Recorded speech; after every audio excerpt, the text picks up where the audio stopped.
스포츠.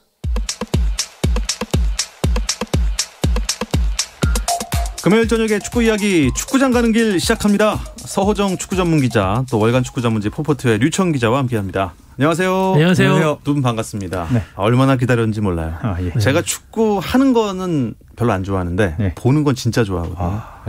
이상하게 뭐 세계 몇 대 구경이 있는데 그 중에 하나 끼는 것 같아요. 이 축구 경기가. 예, 축구도 이게 어떻게 보면 굉장히 좀 격렬한 스포츠 아닙니까? 몸싸움도 있고요. 네. 예, 금요일 밤에 함께해 주셔서 더 감사해서 이런 말을 좀 드리는 겁니다. 예. 이 불타는 금요일이라고 하는데. 예. 가족들과도 좀 늦게 만나게 되시고. 네. 저희 가족은 여기 방송 출연하는 걸 좋아해서 적극적으로 출연을 권유하고 있습니다. 너무 크게 웃으셨는데요. 네. 네. 마음과 말이 달라서 크게 웃었을 수도 있고요. 그렇군요. 근데 요즘 날씨가 우리나라 날씨가 좀 이상합니다. 얼마 전까지 좀 서늘해서 겉옷이 있었어야 되는데 봄을 건너뛰고 여름이 됐습니다. 제가 오늘 차가 좀 막혀서 네. 좀 빨리 걸어 들어왔거든요. 네. 그리고 걸어 들어와서 이제 세이프다. 네. 그리고 온도계를 봤더니 네. 27, 8도더라고요. 아직도요? 예, 이게 아직 안 떨어져서 이렇게 5월에 이렇게 더 되는 것인가.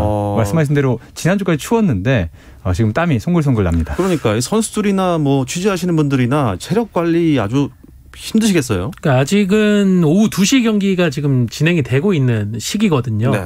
그런 상황에서 지금 30도가 넘는 기온이 맞아요. 이어지면은 또 지금 코로나나 뭐 AF 챔피언스리그 월드컵 예선 일정이 코로나로 인해서 몰리다 보니까 네. 지금 주중 주말 계속 2연전 형태로 가고 있는 상황에서 선수들의 체력 관리가 상당히 중요해진 시기입니다. 네, 여러분들도 체력 관리 잘 하시기 바랍니다. 네. 예. 마스크 꼭 끼고 다니시고요. 예.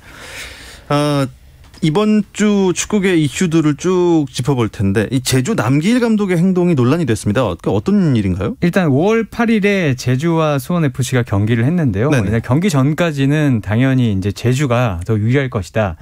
이 두 팀이 지난 시즌에 K리그 2에 있었고요. 제주가 바로 승격을 했고 수원FC는 승격 플레이오프 끝에 이제 승격을 했는데 와서는 수원FC가 훨씬 어려움을 겪었습니다. 근데 첫 맞대결에서 수원FC가 승리를 했고 네. 제주가 이번만에 승리를 하면 1, 2위를 위협할 수 있는 상황이었는데 3골을 먼저 내준 끝에 1대3으로 패했습니다. 근데 여기서 그친 게 아니라 사실 경기가 끝나면 감독 인터뷰는 무조건이거든요. 네. 이 연맹 규정에 나와 있는데 남길 감독이 기자회견에 나타나지 않아서 기자들이 물어보니 벌써 선수단 버스를 타고 떠났다. 이런 얘기가 들리면서 이게 한번 좀 문제가 됐습니다. 예. 그럼 뭐 그냥 까먹고 버스에 탄 거 아닐까요? 뭐 그건 아니겠지만 프로팀 감독이 할 행동은 좀 아닌 것 같습니다. 그렇죠. 프로팀이라고 하는 것은 팬이 존재하고 네. 경기 후에는 미디어를 통해서 이기든 지든 그날 경기에 대한 어떤 이야기들을 팬들에게 전달해야 되는 것이 프로팀 감독의 의무인데요. 그 부분을 한국프로축구연맹도 인지를 하고 13일 열린 제8차 상벌위원회를 통해서 제주 남길 감독에게 제재금 300만 원의 징계를 결정을 했습니다. 네. 지난 2013년에도 3명의 감독, 안익수, 최강희, 박항서 감독이 당시에 인터뷰를 참석하지 않아가지고 받았던 제재금은 50만 원이었는데 네. 그럼 왜 이렇게 차이가 나느냐? 8년 전 일이잖아요. 네. 그 사이에 또 K리그가 팬들과의 어떤 커뮤니케이션 이런 부분에 대한 중요성을 계속 강조를 하고 있고 네. 그만큼의 어떤 징벌의 크기도 커진 것이다. 그래서 남길 감독이 상당히 높은 제재금을 받게 됐다라고 입장을 밝혔습니다. 기사를 보니까 인터뷰 거부에서 끝난 게 아니네요. 이 논란이 또 있습니다. 사실 왜 떠났는지에 대해서 궁금했는데 바로 어제 이제 좀 기사가 나왔습니다. 예. 남길 감독이 바로 버스에 탑승해서 이날 이제 제주 홈 경기였습니다.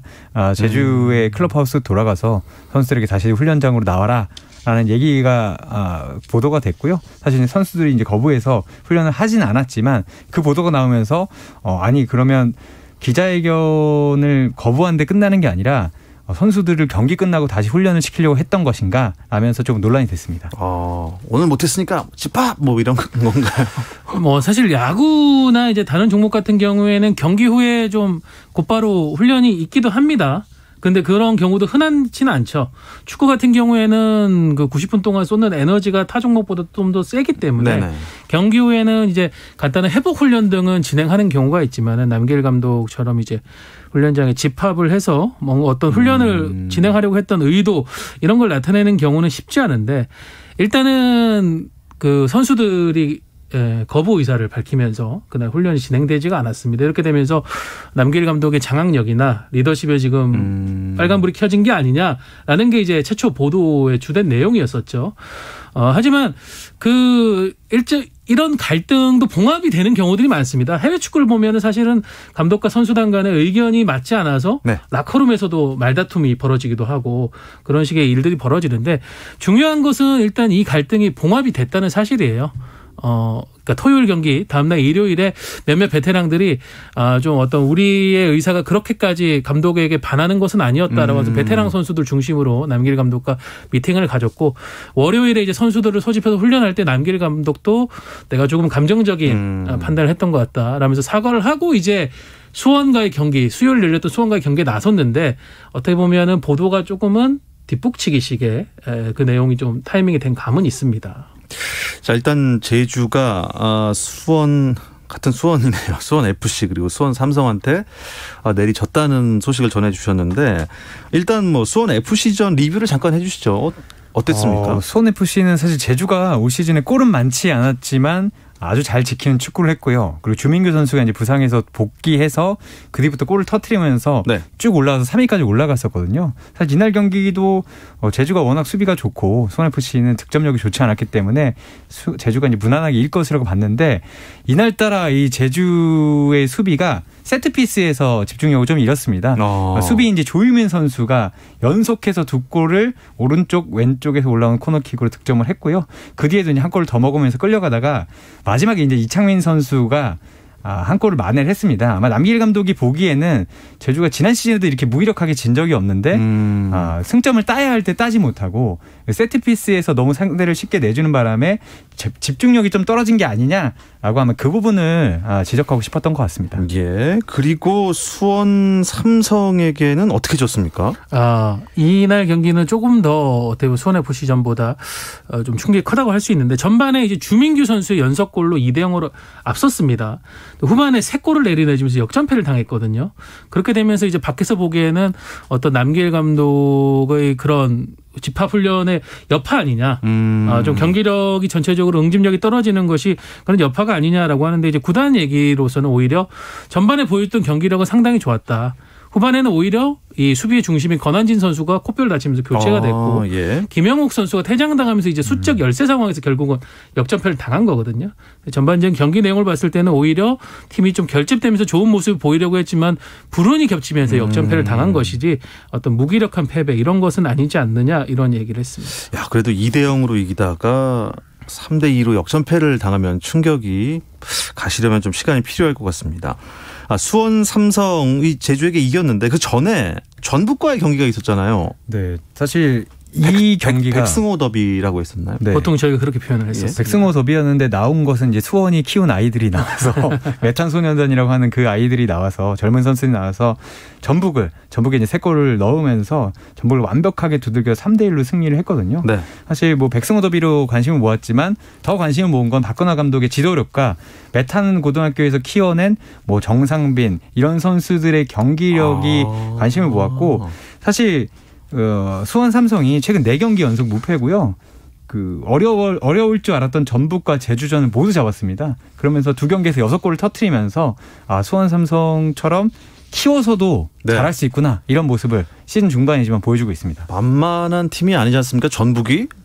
수원 삼성이 아주 더 잘한 건가요? 아니면 전북에 뭔가 문제가 있었나요? 둘 다 맞는 말인 것 같아요. 네, 전북이 올 시즌 홈에서 패배가 없었었고 네. 리그 전체에서 당연히 패배가 없었었죠. 수원 삼성이 올 시즌 첫 패배를 이제 전북에게 안긴 건데 그랬군요. 전체적으로 전북이 공격을 풀어나가는데 좀 어려움을 겪었었고 특히 페널티 박스 앞에서의 결단력이 좀 부족했습니다. 그러면서 찬스에 비해서도 득점을 하지 못하던 상황에서 수원이 후반 박건하 감독의 교체 카드, 고승범 투입, 김민우 이런 선수들의 투입이 효과를 보면서 이제 완전한 대승을 거두게 됐는데 수원 삼성의 최근 흐름이 대단한 것이 사실 부상 선수들이 쏟아지면서 좀 어려운 시기를 맞고 있었거든요.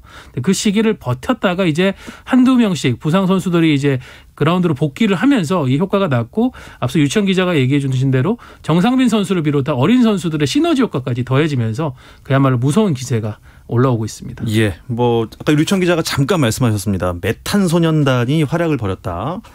그래서 저는 메탄소년단이 왜 메탄소년단인가 했더니 방탄소년단의 뭔가 좀 이름을 좀 패러디한 건가 했더니 그 친구들이 또 메탄고등학교 출신들이라서 네. 그런 별명이 또 있었는데요. 이 이야기는 자 잠시 쉬었다 와서 하겠고요. 그 전에 서호정 기자가 지금 뭐 수원 FC도 그렇고 수원 삼성도 그렇고 지금 파란을 일으키고 있는데 네.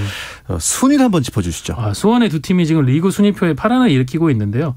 전북과 울산이 각각 승점 29점, 26점으로 좀 치고 나가지 못하는 사이에 수원이 이제 3위, 승점 25점인데 거의 턱 밑까지 왔습니다. 맞아요. 전북과 울산의 양강 구도를 수원이 크게 흔들고 있고요. 대구도 지금 5연승을 달리면서 승점 22점으로 4위, 무서운 질주를 하고 있습니다. 그 밑에 포항, 제주, 그리고 7위가 수원 FC입니다. 야, 이 12위에 있었는데 언제 이렇게 된 지난주까지 최하위였었죠. 그런데 지금 2연승으로 이렇게 올라왔었고 지금 코로나 때문에 제대로 경기 진행을 하지 못하고 있는 성남이 그 뒤 강원도 최근에 5경기에서 승리가 없는데 승점 15점, 인천 승점 15점, 서울 승점 14점, 그리고 최하위로 광주가 13점에 있는데요.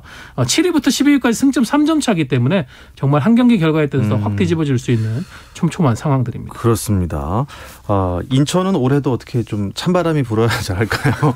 아니 올해 못하고 있지는 않습니다. 네. 지난 시즌에 시즌 전체에서 7승을 했는데요. 물론 이제 그게 28경기긴 했지만 벌써 5승을 했습니다. 네. 다만 지지 않으면 이기지 않으면 진다는 거. 무승부는 없고요. 무승부 딱 한 번 지난 경기에 거뒀는데 그런 부분이 문제지만 확실히 지난 시즌보다는 발걸음이 가벼운 건 맞습니다. 어떻게 뭐 수원 삼성은 뭐 내친김에 뭐 선두도 바라볼 수 있을까요? 지금 기세라고 하면은 한번 이 대권에 도전할 수 있는. 예. 근데 이제 조금 더 탄력이 필요할 것 같아요. 예. 그 탄력이 이제 여름에 합류하는 선수들의 힘이 중요할 것 같은데 지금 뭐 유럽에서 돌아올 건창훈 선수도 있고 군 제대하는 전세진 선수도 있으니까 한번 기대해 보셔도 좋을 것 같습니다. 네. 예고해드린 대로 수원 삼성의 메탄소년단이 일으키는 바람 심상치 않은데요. 잠시 쉬었다 와서 이야기 나누겠습니다. 당신의 팀이 가장 빛나는 순간 스포츠 박태원 아나운서와 함께합니다. 금요일 밤에 축구 이야기 함께 나누고 있습니다. 축구장 가는 길 월간 축구 전문지 포포트의 류청 기자 또 서호종 축구 전문 기자와 함께하고 있습니다. 메탄소년단, 뭐 방탄소년단 아니죠. 메탄소년단. 이 수원 삼성에 있는 소년단 맞습니까? 네, 뭐 아직 소년은 아닌 것 같고 이제 청년인데 예. 워낙 이 나이에 활약했던 이 K리거들이 없었기 때문에 메탄이 키어난 이 소년단이다 얘기가 나오고 있습니다. 사실 큰 형격인 김태환 선수 오른쪽 측면 윙백인데요. 네. 이 선수가 2000년 3월생이고 2000년생. 미드필더인 강현묵 선수가 2001년 3월생입니다. 그리고 2002년 4월 1일생인 정상민 선수 공격수에 있는데 이 세 선수들이 자기 자리에서 엄청나게 잘해주고 있고 사실 22세 룰이 있기 때문에 얼마나 좋은 22세 이하 자원을 가지고 있느냐가 팀들의 성적을 좌우하는데 사실 김태환 선수는 지난 시즌에도 22세 이하 선수였고 올 시즌에 뛰고 있지만 이미 22세 이하를 분류하기엔 너무 잘한다라는 평가가 있었거든요. 그래서 수원은 이 자리가 걱정 없겠다고 했더니 이 선수보다 동생인 강현묵과 정상빈이 골과 도움까지 기록하면서 뭐 박건하 감독은 말은 못해도 엄청 환하게 웃고 있을 것 같습니다. 이야, 이 정상빈 선수가 2002년생이라고 하셨죠. 네. 2002년에는 한일 월드컵이 있던 해였습니다. 네. 예, 그때 뭐 열심히 우리 다 응원하지 않았습니까? 그때 아마 정상빈 선수는 갓 2개월 된 아이였을 텐데. 예, 생후 2개월. 사실 이 나이 때 선수들한테 물어보면은 기억이 없습니다. 나중에 이제 하이라이트로 봤지만은 마치 뭐 저희 세대에게 1970년 월드컵이 어땠느냐 이런 질문하는 거하고 비슷한 내용들일 텐데. 그때 뭐 기억이 안 나죠. 네, 저희는 다 아버지 몸속에 있었으니까. 네. 그럴 건데 정말 세월이 또 그만큼 지났다는 걸 그렇습니다. 체감하면서도 정말 대단한 어떻게 보면은 활약들이구나 싶어요. 이 세대 교체라는 게 진짜 중요하잖아요. 네. 일단 뭐 레전드가 있고 베테랑이 있고 또 그리고 신예가 있는 건데 저는 굉장히 좋은 소식이라고 생각합니다.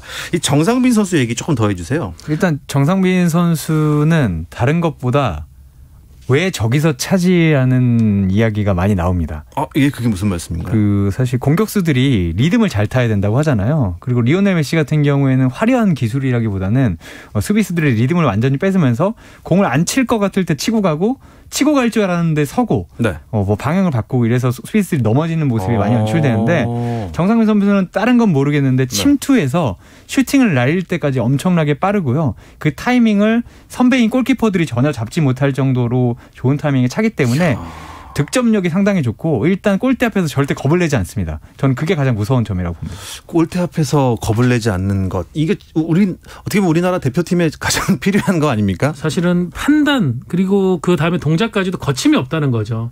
그러니까 많은 선수들 보면 우리가 이제 뭐 유럽의 레노라는 선수들은 속도를 죽이지 않고 플레이를 하잖아요. 맞습니다. 과감하고 경쾌하게. 네. 빠르죠. 정상빈 선수에게 이런 게 보인다는 겁니다. 드리블을 할 때도 판단이 멈칫하지 않고 그대로 다음 터치에서 공격적인 플레이 그리고 그 선택지도 아주 좋은 타이밍에 나오는 그렇게 되면서 상대 수비수가 거의 속아 넘어가는 일들이 많았었고 전북전 같은 경우에는 전북의 이제 수비 라인이 거의 지금 국가대표급이라고 하는데 거기서 이용 선수라든가 홍정호 선수를 상대로도 여유 있는 모습을 보여주면서 그 정도입니까? 예, 상당한 돌파력을 보여줬고 결국은 또 득점까지 해냈습니다. 그러니까 이겼겠죠. 네.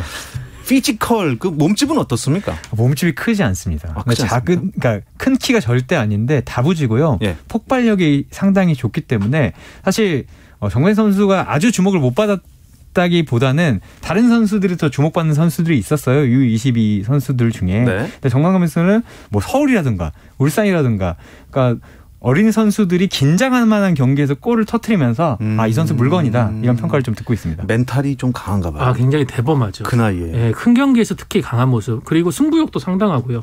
아버지인 이제 정근영 씨가 축구 감독입니다. 초등학교 이제 축구부에서 상당히 성과를 많이 낸 지도자로 유명한데 그러다 어렸을 때부터 좀 좋은 교육들이 이루어졌었고 그런 것들이 잘 체득이 됐었고.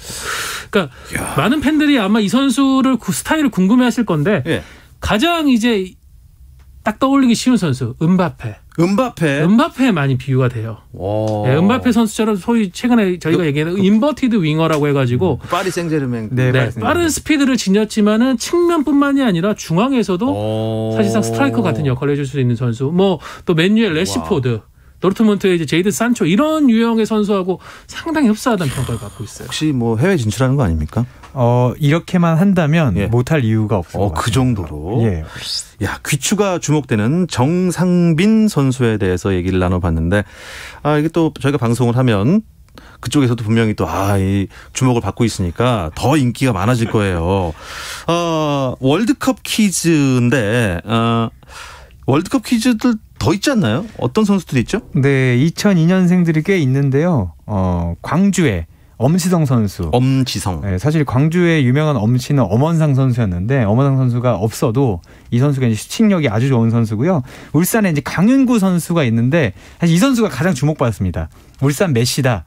K리그의 어린 메시다라고 했는데 사실 울산에 너무 좋은 선수들이 많고 이 자리에 경쟁이 치열해서 많이 나오고 있지 못하지만 뛸 기회가 별로 없었겠군요. 네, 그래도 가진 거는 상당히 많은 선수로 주목받고 있고 2002 키드인데 2002 영웅의 아들인 이태석 선수도 있습니다. 이태석 선수가 이율용 전 제주 코치의 아들인데요. 이 선수도 왼발잡이고 아버지가 뛰었던 FC 서울에서 왼쪽에서 꾸준히 출전 기회를 늘려가고 있습니다. 그럼 이율용 선수가 2002 월드컵 뛸 때 그해 태어났군요. 네, 월드컵 전에 이제 태어났던 뭐 아버지의 활약상을 기억을 할지 모르겠습니다만은 때마침 또 포지션도 아버지하고 아버지가 잘 활약했던 왼쪽 사이드백하고 동일하고요. 뭐 아버지하고도 뭐 대결에서도 지지 않을 정도 이 선수도 승부욕을 발휘한 선수라고 하는데 결국 이런 선수들이 K리그의 세대 교체 그리고 한국 축구 A대표팀의 세대 교체를 좀 이끌 주역이 될 수 있습니다. 공교롭게 또 대부분의 선수들이 2019년 열렸던 17세 이하 월드컵에서 8강 진출을 이뤄냈던 한국 축구의 또 희망들이거든요. 이런 선수들이 프로 무대에 오래 들어와가지고 잘 안착하고 있다는 게 한국 축구에겐 참 좋은 일이 아닌가 싶어요. 좋습니다. 그리고 아까 잠깐 들었는데 대구가 5연승 중이라고 잠깐 들었는데 맞습니까? 잘못 들은 거 아닙니까? 대구가 창단 첫 5연승 중인데 귀여운 그 벌룬까지 준비해서 세레모니까지 펼쳤습니다. 창단 첫 5연승이고요. 근데 가장 특이할 만한 건 이긴 것도 이긴 거지만 이 대구가 5연승하는 동안에 점유율이 평균 35% 정도밖에 되지 않습니다. 그래서 제가 이게 너무 궁금해서 예. 이근호 선수에게 전화해서 물어봤더니 우리는 공이 없을수록 더 잘하고 그래서 할 수 있는 걸 하고 있다. 그 얘기는 공을 많이 갖고 있기보다는 공을 빠르게 빼앗아서 아주 빠르게 역습을 하고 정확도를 높이는 공격을 잘해야 된다라고 있는데 그게 지금 잘 맞아 들어가고 있고 이근호 선수 처음에는 적응이 좀 어려운 게 아닌가? 이근호 늙었나 그런 평가를 받았지만 언제 나와도 날카로운 모습을 보여주고 있습니다. 5월 16일 일요일 대진표를 보니까요. 제주와 대구가 붙고 울산과 수원 삼성이 붙습니다. 야, 이거 어떡해. 대구와 수원 삼성 연승 가능할까요? 어떻게 보십니까? 지금 기세라고 하면은 참 좀처럼 멈추기가 쉽지 않을 것 같은데. 근데 반면에 또 제주가 과연 비온 뒤에 땅이 굳는다고. 절치부심 아닙니까? 예, 지금. 홈에서 뭔가를 보여주기 위한 또 준비를 하고 있을 거거든요. 그리고 예. 울산 입장에서는 이번에 수원을 잡아야 또 다음 주 수요일에 열리는 전북과의 경기 때 어떻게 보면 확실하게 잡을 수 있는 1-2. 네. 승점을 동일한 상태에서 전북과의 원정 경기를 갈 수 있는 발판이 마련되기 때문에 울산도 홈에서 상당히 적극적으로 나올 것 같습니다. 그리고 토요일에는 수원FC랑 강원 경기가 있는데 수원FC가 이거 잘하면 또 상위권으로 올라갈 수 있는 기회예요. 최근에는 좀 무섭습니다. 어버이날 주간인지 몰라도 불효자인 줄 알았던 외국인 선수 두 선수 나스와 무릴로 선수가 갑자기 어버이까지 나옵니다. 네, 스승의 날이라고 제가 했어야 되는데 이 선수들이 갑자기 득점포를 터뜨려주면서 예. 수원FC가 사실 가장 부족한 건 그거였거든요. 경기력이 아주 나쁘기보다는 기회를 놓치니까 뒤에 수비 부담이 늘어나고 뭐 실수가 나오고 이런 부분이었는데 이 선수가 이제 연속골을 터뜨려 주면서 앞으로 나가고 있습니다. 그렇기 때문에 이대로만 해준다면 수원FC가 상위 꼭 선두권 아니어도 중상위권에서는 계속 머물 수 있을 것 같습니다. 그러니까 지금 두 기자분들께서 어떻게 딱히 한쪽 편을 안 드세요 지금 그렇죠? 저희 항상 중립을 지켜야 어떻게 될지 모르니까 예, 그렇죠. 예. 아시아 축구연맹 챔피언스리그 조별리그 얘기 잠깐만 해주시죠. 네, 이 일정들이 원래는 주중, 연중 시즌 중에 이제 주중에 열리는 형태였었는데 지금 네. 코로나19 때문에 결국 조별리그도 한 곳에 모여서 치르게 됐습니다.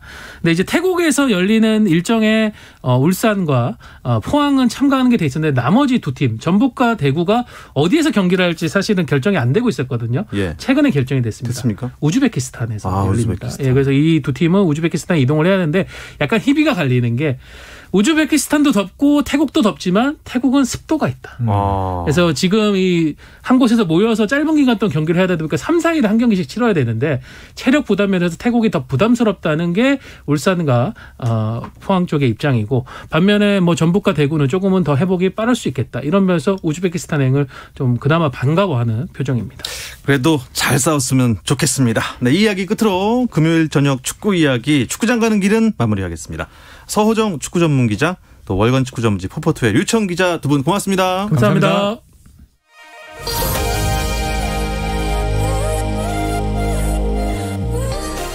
내일은 토요일이죠. 주말 스포츠는 밤 9시 20분부터 함께 하실 수 있습니다. 저는 월요일 8시 30분에 다시 찾아오겠습니다. 박태원의 스포츠!